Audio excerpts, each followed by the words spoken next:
মুহাম্মদ সাল্লাল্লাহু আলাইহি সাল্লাম বলছেন, ইয়া মাশারা শাবাব মান ইসতাতা মিনকুমুল বাত ফালিয়াতাজাওয়াজ। হে যুবক দল, তোমাদের যাদের ক্ষমতা আছে সেজন্য বিবাহ করে।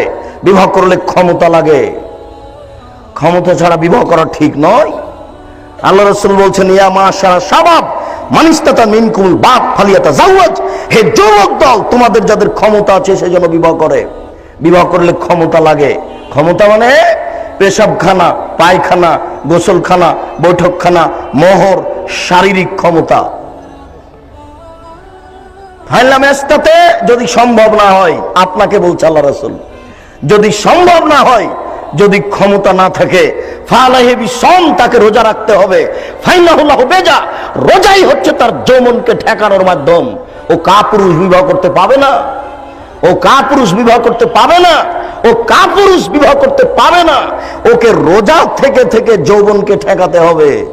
জাতির ক্ষতি করবে এমন মানুষের বিবাহ করার সুযোগ নেই, আল্লাহ রাসূল নাকচ করেছেন।